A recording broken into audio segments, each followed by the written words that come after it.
নমস্কার বন্ধুরা, কেমন আছেন? আমিও ভালো আছি। আমাদের শাশুড়ি বৌমার রান্নাঘরে আজকের আমি করছি আলুর দম নারকেলের দুধ দিয়ে। আপনারা দেখতে থাকুন।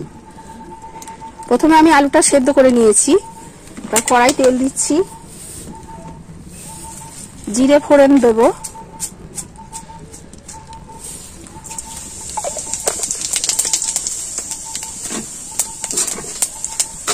দেবো আমি গোটা লঙ্কা, শুকনো লঙ্কা, গোটা গরম মশলা, তেজপাতা, তারপরে আমি সেদ্ধ করা আলুটা দিয়ে দেবো।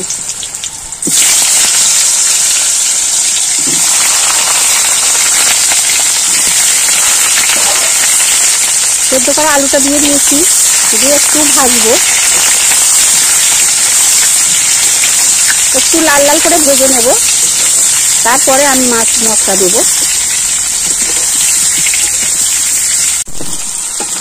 আলুটা আমার লাল লাল করে ভাজা হয়ে গেছে। এবার আমি দেব আন্দাজ মতো নুন। এবার দেব টমেটো, একটু আমি করে রেখেছি, ঘষে রেখেছি, একটু নামিয়ে নেব।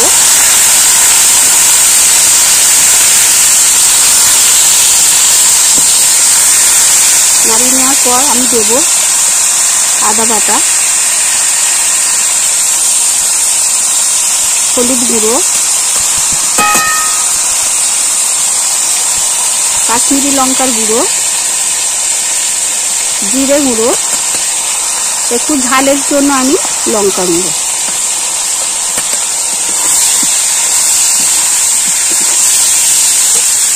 দিয়ে আমি এটা ভালো করে একটু নাড়িয়ে নেব, একটু সামান্য জল দিয়ে।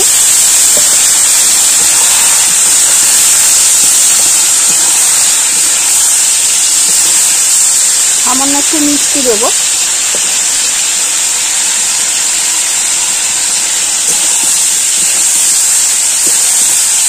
এটা ভালো করে একটু কষানো হয়ে গেলে তারপরে আমি দেবো নারকেলের দুধটা।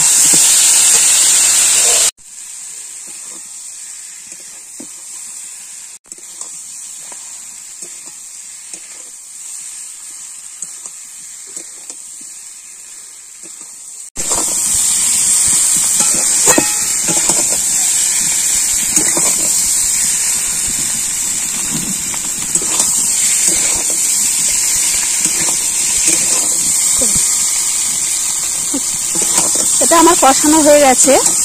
এইবারে আমি নারকেলের দুধটা দিয়ে দেব। নারকেলের দুধটা বের করে রেখেছিলাম।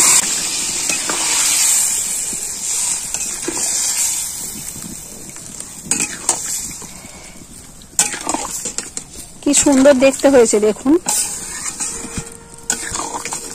এইভাবে করবেন,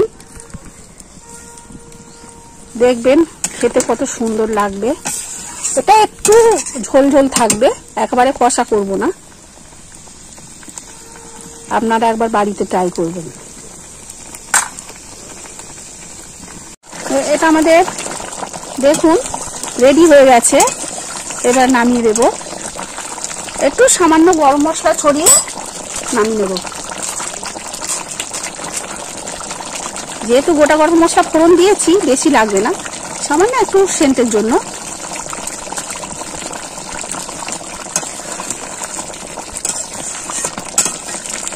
নারকেলের দুধ দিয়ে আমরা এই আলুদমটা বানিয়েছি। আজকে যেহেতু বৃহস্পতিবার, নিরামিষ, তো আপনারা বাড়িতে করে দেখবেন কেমন লাগে। ভিডিওটি ভালো লাগলে আপনারা সাবস্ক্রাইব করবেন, লাইক, কমেন্ট, শেয়ার করবেন।